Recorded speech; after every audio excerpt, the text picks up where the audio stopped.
vous risquez d'avoir un coup du lapin à force de suivre tous les rebondissements de la stratégie pétrolière liée à la guerre.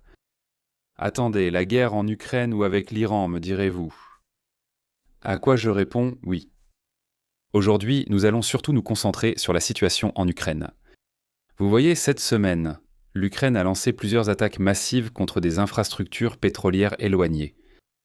Les explosions correspondantes ont mis hors service environ 40% de la capacité d'exportation de la Russie, annulant ainsi les gains que la Russie espérait tirer de la guerre en Iran qui limite l'approvisionnement en brut.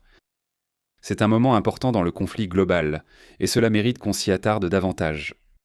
Mais revenons en arrière, car il est important de comprendre combien de fois l'Ukraine a modifié sa stratégie précise concernant les infrastructures pétrolières, et pourquoi elle a effectué ces changements. Vous avez probablement déjà regardé ce timelapse plusieurs fois sur cette chaîne. Il retrace les campagnes plus larges contre les infrastructures énergétiques de l'Ukraine depuis le milieu de l'année dernière. Si vous évitez de cligner des yeux quelques secondes, vous verrez que la plupart de ces cibles sont des raffineries de pétrole. Désolé que le suivi s'arrête à la fin de 2025, mais Maduro et l'ayatollah ont détourné mon attention. Il suffit de dire que la campagne globale s'est poursuivie et a évolué. Au début de la campagne, les raffineries étaient la bonne cible. Elles occupent le sommet de la chaîne de valeur du pétrole. Le brut vaut moins que l'essence raffinée. Donc si vous détruisez les produits de raffinés, alors tout le travail et le capital utilisés pour en arriver là sont effectivement gaspillés. Et le fait que les raffineries soient des cibles relativement faciles ne gâchait rien. Imaginez des réservoirs de liquide hautement inflammables simplement posés à l'air libre, attendant qu'on craque une allumette. Eh bien, c'est exactement ce genre d'opportunité que l'Ukraine cherchait à trouver dans les premières phases de son programme de drones longue portée. Inutile de chercher à installer une grosse ogive sur un drone. Il suffit d'apporter une petite charge explosive et le matériel russe fera le reste. La stratégie a finalement changé après que la CIA a découvert une partie particulière des raffineries que la Russie aurait du mal à réparer. L'Ukraine pouvait cibler cette zone plutôt que les réservoirs pour maximiser l'effet de chaque frappe. Pendant ce temps, les États-Unis aidaient à planifier le trajet que les drones emprunteraient jusqu'à leur cible. Les services de renseignement américains voyaient beaucoup mieux comment la Russie alignait ses défenses chaque nuit, ce qui permettait à l'Ukraine de les éviter. La Maison-Blanche était d'accord avec cela parce que cela retirait effectivement une partie de l'offre du marché mondial. Les États-Unis étant un exportateur net, cela serait plus ou moins neutre sur le plan économique pour le pays. Les prix de l'essence pourraient augmenter, oui, mais la différence n'était pas forcément perceptible pour les consommateurs. Garde cette idée pour plus tard. Tu sais, ça ne t'étonnera pas d'apprendre que les prix de l'essence dominent l'actualité en ce moment, coûtant potentiellement aux Américains plus que la valeur de leur remboursement d'impôts, et même le service postal ajoute une surtaxe carburant aux livraisons de colis. Peu importe ce que la guerre en Iran fait aux marchés internationaux. Grâce au sponsor de la vidéo, Ground News, nous pouvons souligner quelque chose qui pouvait facilement passer inaperçu. Sur leur fil d'actualité Blind Spot, j'ai découvert cette histoire concernant les États-Unis qui assouplissent les sanctions contre la Biélorussie pour atténuer les effets des pénuries d'engrais, un aspect moins discuté de la fermeture du détroit d'Ormuz. Il y a eu relativement peu de couverture de cette histoire dans les médias de droite. Et je peux aussi m'assurer d'obtenir une perspective plus large en choisissant de consulter le fil international ou quelque chose de plus adapté à ma localisation. De plus, en allant sur ground.news/lines on maps ou en scannant le code QR affiché à l'écran, vous pouvez bénéficier d'une excellente réduction de 40% sur la formule Vantage pour accéder à toutes ces fonctionnalités et bien plus encore. Alors merci encore à Ground News d'avoir sponsorisé la vidéo d'aujourd'hui. Cela nous amène à la deuxième phase de la stratégie de l'Ukraine. Avec les raffineries de pétrole russes à l'arrêt, le Kremlin avait besoin d'un plan pour gérer le surplus de brut que ces puits continuaient d'extraire. Naturellement, la solution a été d'exporter ce brut à l'étranger. Cependant, exporter l'excédent était plus facile à dire qu'à faire. Le marché mondial des pétroliers n'était pas conçu pour le système mis en place après 2022. La Russie exportait autrefois vers l'Europe, impliquant des trajets pétroliers plus courts. Maintenant, ces pétroliers doivent se rendre en Inde ou en Chine. Et si on regarde une carte, oui, ces pays sont effectivement plus éloignés. Ils sont ensuite devenus encore plus éloignés, du moins pour les pétroliers qui ne voulaient pas affronter les Houthis le long du détroit de Bab el-Mandeb et préféraient semble plutôt contourner l'Afrique. Oh, et pour aggraver les choses, une partie de l'approvisionnement venant du Moyen-Orient qui allait auparavant en Chine devait maintenant se diriger vers l'Europe. Et oui, cela s'est aussi aggravé après l'affaire des Houthis. Pour maintenir tout cet approvisionnement avec le même rythme d'expédition qu'avant, il faudrait soudainement que plus de pétroliers apparaissent. Mais ce n'est pas un tour de magie que le monde a à sa disposition.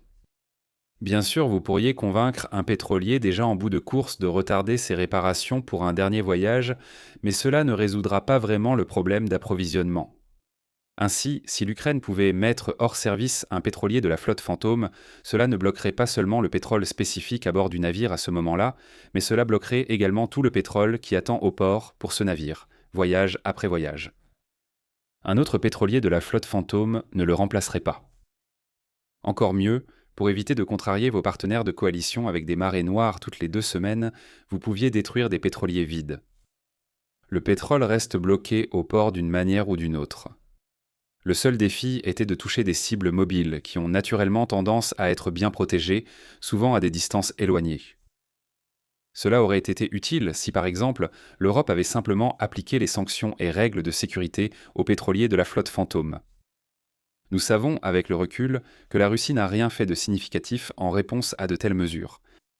Il est donc logique que l'Ukraine se spécialise dans l'action relativement escalatoire de bombarder le territoire russe, tandis que l'Europe se spécialise dans ce qui est très européen, à savoir l'application du droit international. En tout cas, je qualifierais cette deuxième phase de succès modeste pour l'Ukraine, mais elle n'a pas eu les mêmes résultats que la campagne contre les raffineries qui s'est poursuivie pendant cette période. Cela nous amène à la fin de l'année 2025. Lorsque l'aventurisme américain a commencé à modifier l'environnement sécuritaire. Les États-Unis ont instauré un blocus de facto, une quarantaine, quarantine, sur le Venezuela. Aucune goutte de pétrole ne quitte le pays. Exceptionnellement, un choc d'approvisionnement a augmenté la disponibilité des pétroliers.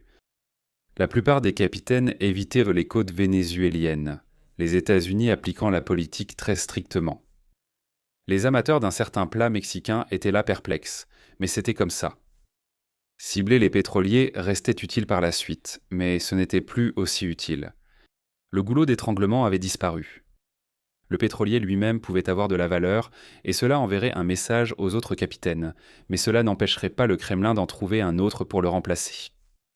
Cependant, la quarantaine des Caraïbes n'était qu'un échauffement. En avançant rapidement vers la nouvelle année, et en passant directement l'opération spéciale Maduro, les États-Unis ont lancé une guerre aérienne contre l'Iran le 28 février. Peu de temps après, l'Iran a de facto fermé le détroit d'Ormuz. Tout le monde s'est concentré sur la flambée des prix de l'essence à la suite de la fermeture, mais il se passe quelque chose de plus subtil du côté logistique. Oui, certains pétroliers sont bloqués dans le Golfe depuis des semaines maintenant, mais il y a encore plus de pétroliers qui n'osent pas entrer dans le Golfe et cherchent donc autre chose à faire. Comme par exemple aller chercher du pétrole en Russie. Il reste judicieux de neutraliser les pétroliers de la flotte fantôme russe lorsque l'occasion se présente. Il est pertinent que les pays européens fassent respecter leurs réglementations sur les pétroliers de la flotte fantôme. Mais si vous êtes un planificateur stratégique à Kiev, il n'est plus logique de se concentrer uniquement sur les pétroliers comme cible. Cela nous amène aux événements de la semaine dernière. L'Ukraine semble encore avoir changé de priorité. À présent, le viseur est braqué sur les terminaux d'exportation de pétrole russe. Pour être clair, ce n'est pas totalement nouveau. Les terminaux d'exportation sont brièvement apparus sur la chronologie en début de vidéo. Atteindre les ports de la mer Baltique reste difficile en raison des distances. Et comme il est simple plus difficile de faire exploser les terminaux d'exportation, il vaudrait mieux équiper les drones envoyés là-bas d'une charge explosive plus importante. C'est une mauvaise combinaison, n'oublions pas, à la lumière de l'incident de Diego Garcia, que la façon d'envoyer un projectile plus loin consiste à réduire la taille de sa tête explosive. En mettant de côté les calculs de charge utiles, réfléchissez à la raison pour laquelle nous en sommes arrivés à cette évolution. Il y a maintenant un excès de pétrole et il y a maintenant un excès de pétrolier.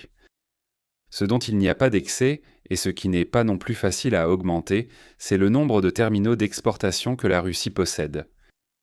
Détruisez-les et vous détruisez quand même tout l'écosystème. Je commence par la réserve d'usage liée au brouillard de guerre. Certains détails précis de l'histoire varient selon les sources, mais il s'est passé quelque chose comme ce qui suit. Le 22 mars, l'Ukraine a envoyé une énorme vague de drones vers le terminal pétrolier de Primorsk, le long de la mer Baltique. Les frappes ciblaient les quais du terminal, incendiant aussi 2 pétroliers en cours de chargement. Les exportations habituelles d'1 million de barils par jour de Primorsk s'accumulent désormais sur la terre ferme. Et pourtant, ce n'était qu'un échauffement. Le 25 mars, l'Ukraine a envoyé sa plus grande vague de drones de l'année, jusqu'à présent, vers le terminal voisin du Stlouga, avec peut-être quelques frappes répétées sur Primorsk. Le résultat a été davantage de suspension d'opérations, peut-être parce que le système ferroviaire du Stlouga avait été coupé. Des pétroliers peuvent aussi être en feu, amarrés au quai. Dans tous les cas, 700 000 barils par jour supplémentaires ont été retirés du marché. Pour s'assurer que tout resterait chaotique, l'Ukraine a de nouveau frappé Oust-Louga le 27 mars. Abstraction faite du brouillard de guerre, ce dont nous pouvons être certains, c'est que les incendies là-bas continuent, ce qui signifie que d'une manière ou d'une autre, les expéditions de pétrole n'ont pas lieu au moment où ceci est écrit. Gardez cependant à l'esprit qu'il y a beaucoup d'argent en jeu ici, donc la Russie relancera les exportations dès que cela sera possible. Faisons quelques calculs rapides. Primorsk et Oust-Louga représentent 40% des exportations de pétrole russe, ce qui signifie que la Russie ne conserve plus que 60% de sa capacité d'exportation. En utilisant le West Texas Intermediate comme référence, 60% de 94 $ et 73 cents correspondent à 56 $ et 84 cents. À titre de comparaison, avant la guerre avec l'Iran, le West Texas Intermediate se vendait à 67 $ et 2 cents. En d'autres termes, ces attaques ont plus que compensé l'effet de la fermeture du détroit d'Ormuz par l'Iran. Pour être clair, ce n'est pas un chiffre exact. Le pétrole russe n'est pas tarifé de la même manière que le West Texas Intermediate. Cependant, le pétrole russe suit globalement les prix mondiaux en raison des forces du marché, et les variations du West Texas Intermediate sont plus clairement observables. Ainsi, la comparaison en pourcentage est juste, et elle est favorable à l'Ukraine. Pour être clair sur un autre aspect, cela n'améliore en rien la situation dans le détroit du point de vue de l'Ukraine. Ce qui serait encore mieux pour l'Ukraine, c'est qu'il n'y ait pas de guerre avec l'Iran. Le pétrole se vendait toujours à 67 $ le baril. L'Ukraine avait désactivé les terminaux baltes russes. Avec du recul, les attaques sur les terminaux posent 2 questions majeures. Premièrement, on se demande si les États-Unis ont fourni des renseignements pour cette opération. L'administration Trump n'est plus du tout désireuse de faire quoi que ce soit qui ferait augmenter les prix de l'essence. D'ailleurs, nous avons vu des dérogations aux sanctions secondaires pour des pays important du pétrole russe et du pétrole iranien. Aider dans ce cas serait une incohérence majeure dans la politique de la Maison-Blanche. Soit cela, soit quelqu'un à la CIA ou ailleurs a simplement transmis l'information à l'Ukraine, faute d'instructions explicites contraires. Aucune règle n'interdit de fournir des renseignements à l'Ukraine. Des rapports indiquent que la communauté du renseignement veut aider l'Ukraine plus que la Maison-Blanche. C'est une bonne nouvelle pour l'Ukraine. Soit les renseignements continuent d'arriver, soit l'Ukraine est-ce qu'on est capable d'exécuter ses frappes par elle-même. L'autre question est de savoir si l'opération est durable.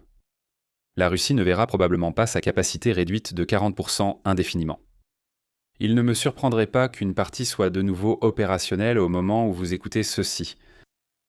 Et en ce qui concerne les tentatives de sabotage des réparations russes, si les terminaux pétroliers deviennent la nouvelle cible principale de l'Ukraine, on peut imaginer que la Russie réaffectera ses défenses en conséquence.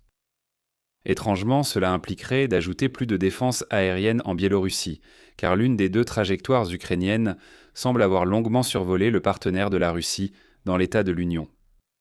Les drones ukrainiens n'ont pas parfaitement exécuté cette attaque. 2 se sont écartés de leur trajectoire, l'un ayant heurté un arbre en zone boisée en Lettonie avant de s'écraser sans incident. Il est rare de voir de telles photos, mais celles-ci viennent directement du ministère letton de la Défense. L'autre drone qui s'est écarté de sa trajectoire a percuté la cheminée d'une centrale électrique estonienne, mais n'a causé aucun autre dégât. Apprendre et itérer sont essentiels pour changer le titre de 40% actuellement hors ligne à 40% hors ligne. Point final. Gardez cela en tête. Alors, quelles sont nos conclusions pour aujourd'hui ? L'Ukraine a adapté sa campagne contre les infrastructures énergétiques au fil de la guerre. Actuellement, les terminaux d'exportation sont le point faible de la Russie. L'Ukraine a temporairement mis hors service 40% de cette capacité, ce qui compense largement le gain économique de la fermeture d'Ormuz. Mais le travail n'est pas terminé pour l'Ukraine. Merci à Ground News d'avoir sponsorisé cette vidéo. Allez sur GroundPoint News /Lines on Maps ou scannez le code QR affiché à l'écran pour bénéficier d'une réduction fantastique de 40% sur un abonnement Vantage. Quant à moi, cela marque 28 jours d'affilée. Je pense que les responsabilités d'adulte vont finir par me rattraper la semaine prochaine, mais cette série a été intéressante tant qu'elle a duré. Découvrez mes autres vidéos pour prolonger la fête. Et si vous avez apprécié la vidéo d'aujourd'hui, merci de liker, de partager et de vous abonner. Et je vous dis à la prochaine. Prenez soin de vous.